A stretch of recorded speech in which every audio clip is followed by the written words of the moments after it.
This is Althea Jackson. Welcome to Metro Matters. I will be your host for the next 30 minutes. Metro Matters is a program with helpful information, resources provided by Louisville Metro government. There will be a variety of discussion topics, tips, tools, and resources. Good afternoon. Obviously, I am not Althea Jackson. Ben Johnson, Assistant Director of Parks and Recreation. Appreciate Althea for giving us this opportunity to share some information that still will relate to Metro Matters, because that's why we're here. So I guess I'll start off by saying Happy New Year. It is still January, and what we want to say though is it's warmed up a little bit. Be careful in the cold temperatures, but now that it's warmed up, come on back out to one of our over 120 parks, 14 community centers, golf courses, JMF, so you can continue to work on those New Year resolutions that I'm sure everybody made and you have stuck to for these first 4 weeks. So with that, we're going to get into today's show. Today, I'm glad to have as my guest, our guest, Arthur Cox, the Executive Director of the St. George's Scholar Institute. How you doing, Arthur? Man, thank you for having me. I'm doing outstanding. How are you? I'm doing good, thanks. So Arthur and I go back through a number of different iterations. We literally worked together, for me, in a couple of different jobs, for him with St. George's in a couple of different locations, and we will definitely have some conversation about that, as not only has their location changed, their mission has changed, things of that nature, but I'll let him tell you all about that. We continually talk about how small Louisville is. He actually used to live next door to my in-laws, so I would see him, even when we weren't working. And then he and I also had the opportunity to independently be selected to be a part of the Be Me fellowship. We had a good time with some leaders from all over the country. We got cheated a little bit because we got selected during COVID, and we were supposed to go to Miami, and all of our stuff was virtual. You talk about somebody who was not happy with COVID, but we're beyond that, and we all survived. So there we go. So let's go ahead and get started. Arthur, first, tell the people about Arthur Cox. Who are you? Well, I was born and raised in Louisville. Okay. I am the father of 3 beautiful children and married to my beloved wife, Sade. My 3 children, Omari, Anaya, and Shakori, they keep me young. But yeah, I was born and raised in the West End of Louisville, and spent my formative years going through the different school systems, and went off to the military and served in the United States Air Force for 4 years. I didn't know you were in the military. Yeah. I did a little stint in the military, got to travel overseas and do some different things, and then I came back and got reacquainted with Louisville and all of its good and bad. Right. But had an opportunity to go to college, then go back to school and get a degree and start my work in youth development. I started off at the YMCA in youth development, in gym and swim of all things. And, have just been working in the youth development space ever since. Are you allowed to say you from Louisville and not mention your high school? I know that's... Well, I'm a Central High School guy, but I graduated from Fairdale. Gotcha. So okay. If you could catch on to that. Last year they said that's enough of your foolishness. You out of here. Gotcha. So you started down that path. So what got you started doing the work that you're doing now? You hit gym and swim, but you've been doing this for a little while now. So what got you started, and why have you stayed? Ironically, I was in college, and I really just needed a part-time job, something that could help sustain my living at the time. And the YMCA was not far from my house, and I was a sports and recreation, a sports management major. Okay. So it made sense to go and work there. Someone heard about me working there and teaching kids how to swim and working with kids, which was a really kind of brief stint at the time, maybe a year and a half. Okay.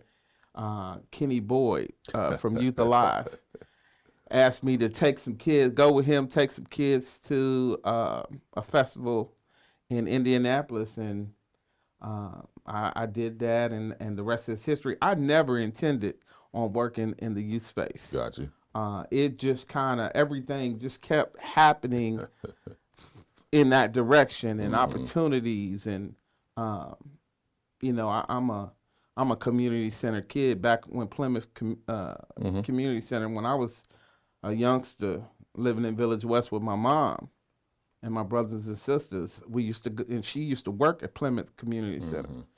So I would go over there and I learned my most valuable lesson about respecting my elders at that community So center. you didn't know it at the time, but it was actually just sort of being instilled in you. Man, it just kind of unfolded this way. Yeah, it's funny you mentioned Kenny Boyd because it's like, if you don't know that name, I'm not sure you've been doing youth work in this community. Absolutely. That's another one of the old soldiers who's been doing this for a long time. Absolutely. Shout out to Kenny Boyd. So, okay, so we know why, we know how, but you're still here.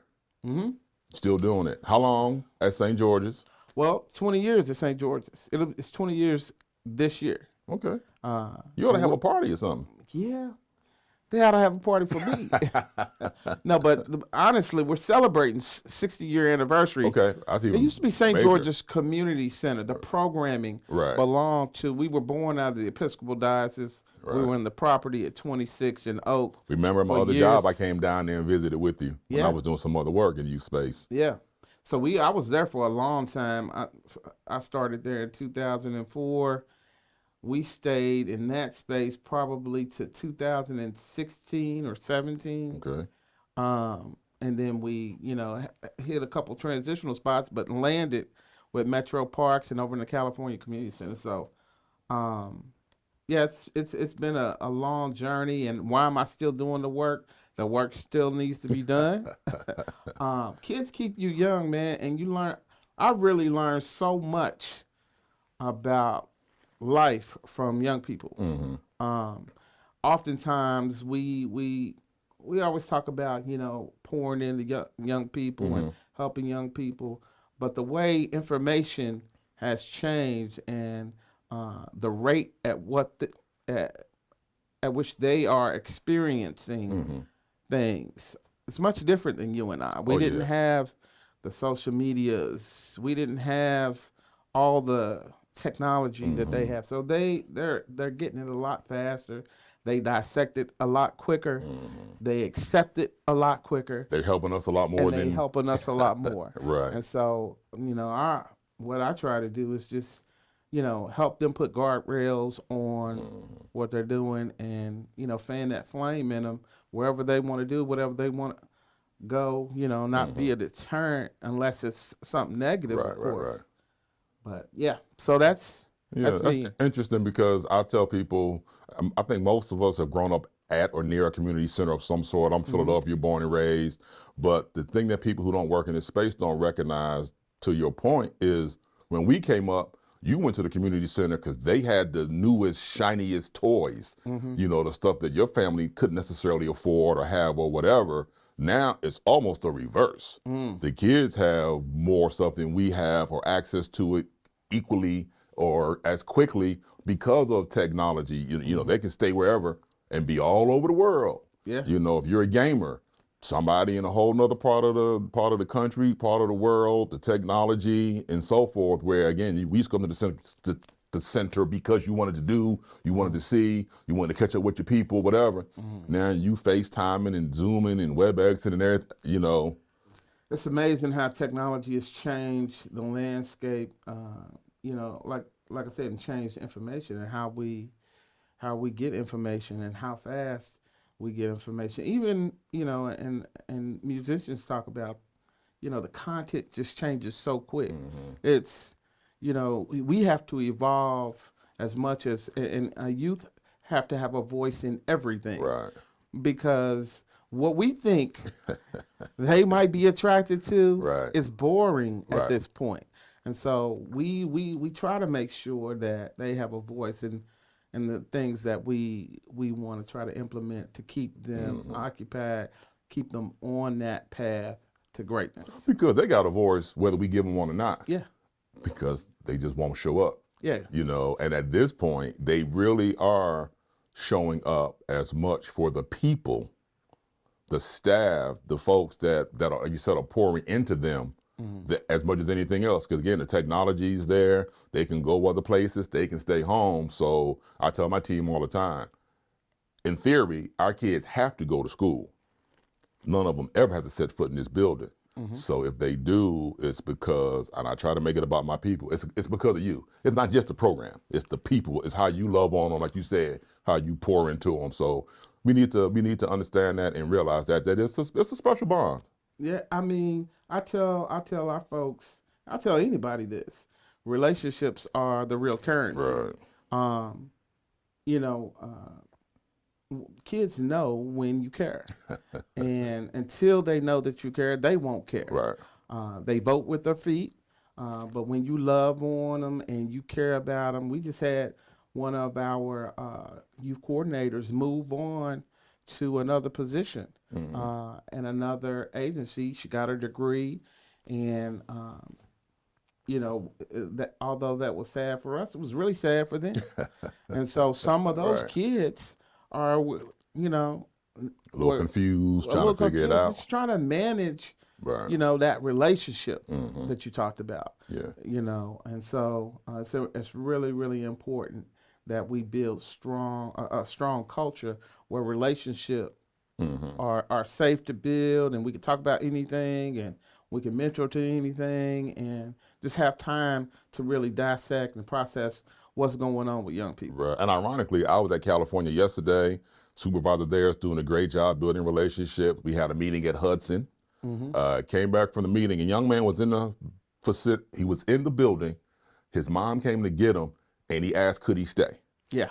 And she was like, no, because he had like a music lesson or something like that. She was like, no, we really got to go. And he was like, oh, man, that's the sweetest sound you can hear. Yeah. He's a young person not wanting to leave. So shout out to the California staff, of which you're a part of, the California Coalition, will connection. Partnership. We'll talk about that shortly. So we're going to take a commercial break.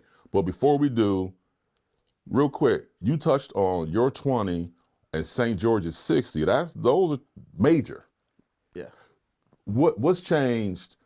You can't speak to St. George's 60. You can speak to your 20. What's changed? How has St. George evolved to continue to be as important as you are in the community? Well, one of the first things that we realized is we couldn't be all things to all kids. And we were, our name was St. George's Community Center. I remember. At the time. And now there is still a St. George's Community Center. But at the time, we were St. George's Community Center. Our programming was all identified as that. But what we did, we started working hand in hand with schools and parents and being that go-between between the two. And everything we did was about how can we best educate our kids. And so in 2014, we decided to change the name. So not only have we changed location, we changed the name to St. George's Scholar Institute. Okay. It more properly represented what we were trying to do. Okay. We were trying to become an academy-style youth development agency where kids can come in for free, but they would have some pride. They would be a part of this culture that I talk about that we build, of putting our arms around them and them really embracing programming and help shape programming that was not going to just affect them, but the people that come behind them. Right. And so, so the name, the location, the programming has evolved. We used to be, I pretty much, there was no programming when I got there in 2004. There was no director, no program, no nothing. So I was the program director, executive director, and a janitor. So I did everything. Right. And so now we've built out a staff. We have some seasonal staff for our summer program, which is a phenomenal spinoff from National Children's Defense Fund Freedom School. We call our program Reading Rockets. Right. And so we've taken some of the principles from that. We went through that whole evolution. So we still have a out-of-sight summer program. We have some incredible after-school opportunities for young people. And so in terms of how we've changed location, name, and just Mission. organically grown as the times have changed. We are getting ready to take a short break. Stay with us. We'll be right back.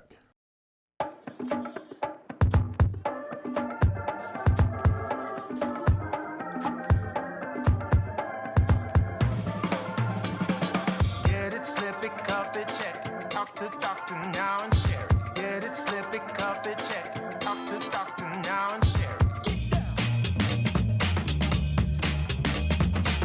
Gonna get it, gonna slip it, gonna cuff it. Check it, talk to doctor and share it. Gonna get it, gonna slip it, gonna cuff it. Check it, talk to doctor and share it. Get it, slip it, cuff it, check it. High blood pressure silently affects millions of Americans.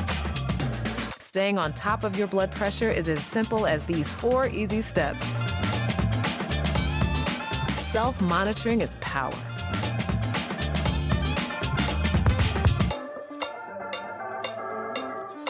Visit manageyourbp.org to learn more. All righty, and we are back. So we'll continue our conversation. But before we do, quick commercial break. Louisville Parks and Recreation. We have spring break camps coming up at all 14 of our community centers. We have a couple of specialty camps that'll be geared towards young people interested in art. So go to our webpage or call our office, 574-7275, to be directed to the appropriate community center near you. We also have a couple of tree plantings coming up. Always looking for volunteers. California Park, March 16th. Petersburg Park, April 13th. So back to Arthur Cox of St. George's. Interestingly, people might be wondering, the show is called Metro Matters. You're obviously a resource, but what's the connection? Talk about the California connection, how you ended up there, and how that's working out. Well, I mean, you know, I got to pat you on the back for that one. You know, we were in a different space, not in our former building down in 26th Street, but we were in St. Stephen's Family Life Center looking to find a more sustainable space for our organization. And you quickly said, hey, I love your programming. We'd love to have you over here at California if y'all willing to move in. You gave me a tour. We talked, and, you know, I took it to our board of directors, and the rest is history. We've loved the partnership since then with California Community Center, Metro Parks. There are other partners in the building, 291, NAVVETS is in the building. At the time, JCPS is in the building. And so we just love being right there in the heart of the community. And because you all already had kids coming in the community center, it was, you know, it was a win-win. Right. For our programming. And so we've loved being there, and we occupied, you know, everything from a studio to a graphic design studio. You know, we have visual arts, where we teach kids how to, you know, design their own apparel, design business cards, or do their own clothing, and so on and so forth. And I talked about the music program with all that's under the umbrella of our urban arts, DJing, which has been a huge success. Our DJs have been on Great Day Live.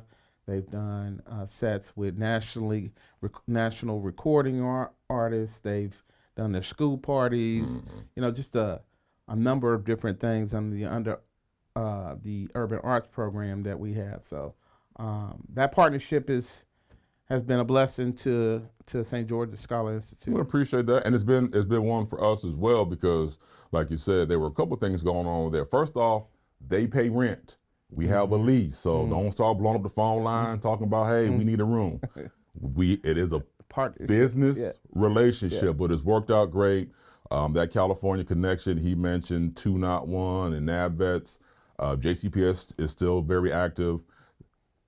Everybody works together to make it work. When you all put on some huge events, and it's like, okay, well, we can handle some additional staffing. You all can make this purchase quicker. We make it work. But one of the reasons I did that, I'm a big believer in partnership, and it's very ironic, because I try to convince a lot of nonprofits, you do not want a building unless you really want, need, and have the resources for a building. I spent about 4 hours at a community center on Sunday. You want to guess why? Pipe burst. We have the advantage of having other metro resources, and it's still a struggle. We don't have no bucket of money saying, oh, replace all this stuff, but we have some resources that we can activate. Contractors, Monday morning, another pipe burst. Buildings are not all they cracked up to be, but also you occupied some space that we weren't using on a consistent basis with some quality programming. Your programming feeds into our programming. Your families are our families are your families. So like you said, it's worked out beautifully.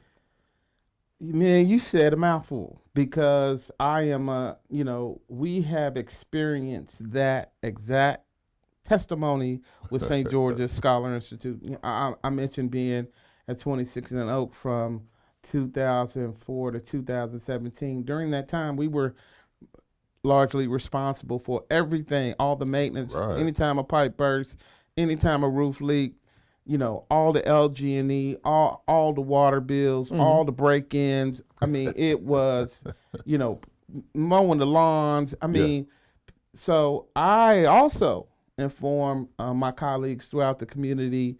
Yeah, you think you want a building, right? And I want you to have whatever you think you want. Right. But be sure you can afford. Many of the dollars that we attracted initially went for maintenance of a building that was, pretty ran down. We just didn't have the resources to do both, Right.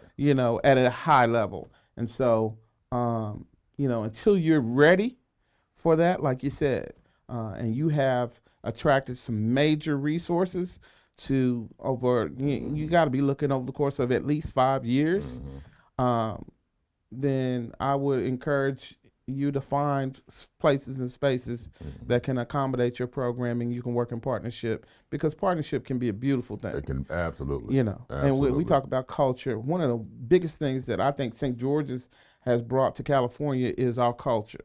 We have a very love them until they learn culture. And we work in partnership with your team to make sure that, that these are human beings coming in, whether they're a kid or not. Right. And we want to make sure that they have all the presence of people who care about them, and what they're doing.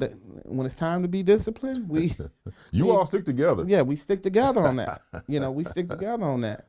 I've been there. Of course, I know who's who, but I can guarantee you, if you walk in that building, you won't necessarily know whose program it is or which staff works for which organization, because they said that California connection, you all mean that. The program is going to be high quality, the security is going to be high quality, the love, the care, all of that. So all of those organizations and the staff and the leadership is to be commended. Now, you touched on some of your program as we get closer toward the end than I would like, because it's been a good conversation.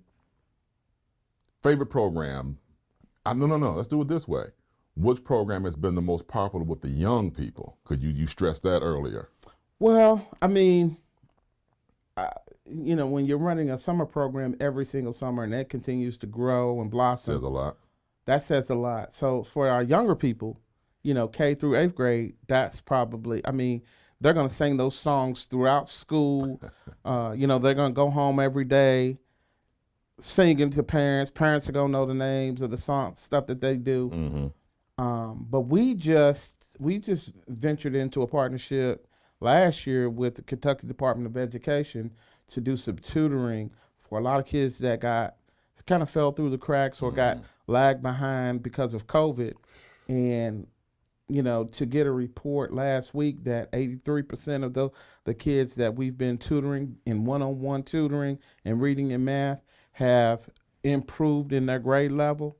That's the most. That's a number. That's a big number. That's a rewarding number. What was the number again? 83%. Well, make sure people hear that. Yeah, 83% of the kids, and we started out in the summer and then did a 10-week session this first semester of school, and so really proud of that. but the kids love urban arts. Okay. They love creating Of course, yeah. shoes and clothes I and remember you did the thing with the Air Force. and DJ Air Force Ones. Yeah, Right. they love all that part. Good. Parents, as we're again running out of time, how do you engage your parents? What has that been like? You know, it's the ultimate struggle of a nonprofit in youth development. How do you engage parents? We make things mandatory for your kids to participate in college tours or summer program. It's mandatory that you come participate. And I found that the less things that are free, you know, when they have some skin in the game, then they tend to show up more. Oh, and I tell people, and again, I work for Metro, and we always have that stressor of my tax dollars supported, and why do you charge? And we will always be the low-cost operator on the rare occasions that we charge. But even from my youth development, when I was hands-on coaching sports and everything else, most people don't even remember what they paid.